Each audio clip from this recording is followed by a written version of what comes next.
I'm Pastor Jason Van Bemmel from Forest Hill Presbyterian Church, and this is Walking with Jesus, a devotional journey through books of the Bible.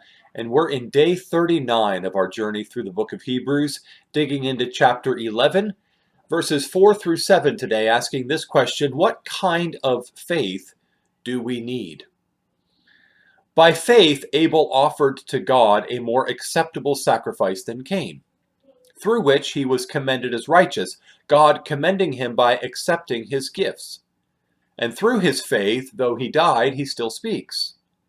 By faith, Enoch was taken up, so that he should not see death. And he was not found, because God had taken him. Now before he was taken, he was commended as having pleased God. And without faith it is impossible to please him, for whoever would draw near to God must believe that he exists, and that he rewards those who seek him. By faith Noah, being warned by God concerning events as yet unseen, in reverent fear constructed an ark for the saving of his household.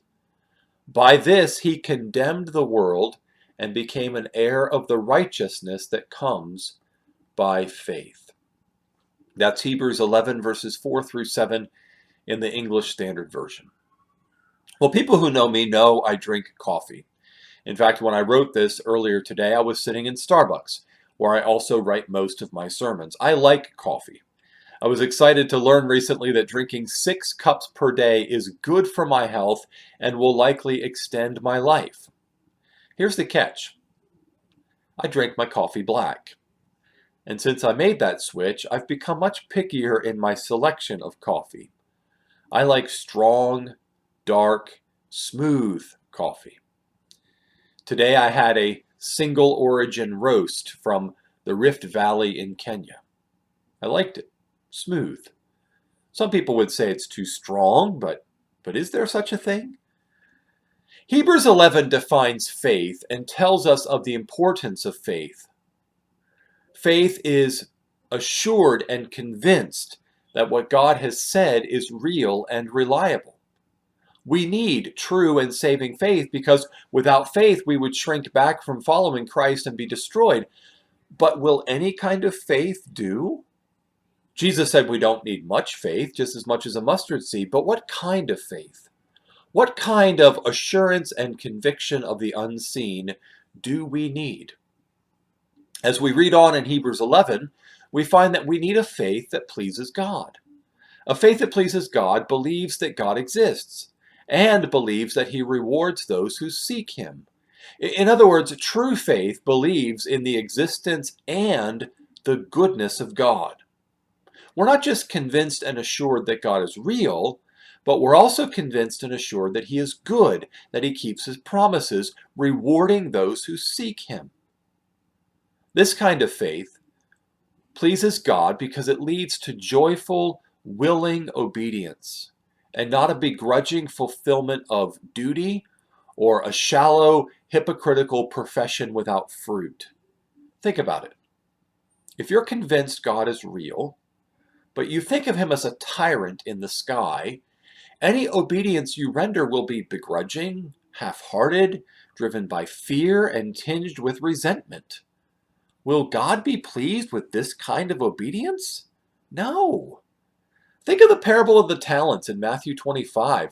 The man with the 1 talent said, "Master, I knew you to be a hard man, reaping where you did not sow and gathering where you scattered no seed. So I was afraid, and I went and hid your talent in the ground, and here, you have what is yours." Was this man convinced that the master was real? Yes.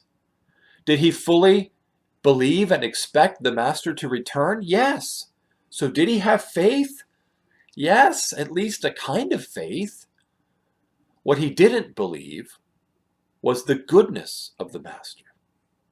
His picture of the master made him hide in fear instead of risking and serving in love.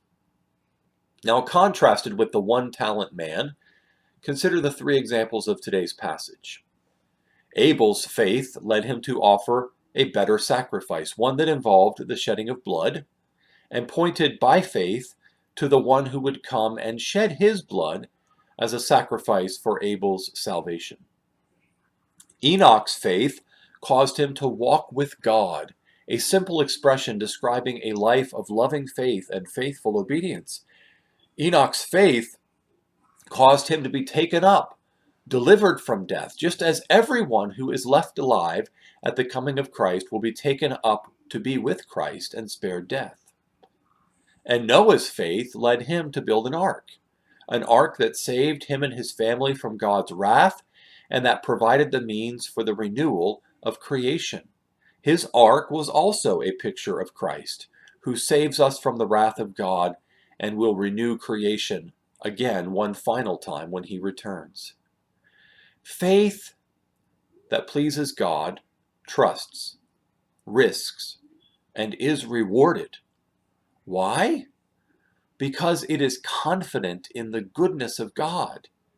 It knows that God will not fail to keep his promise to reward his own.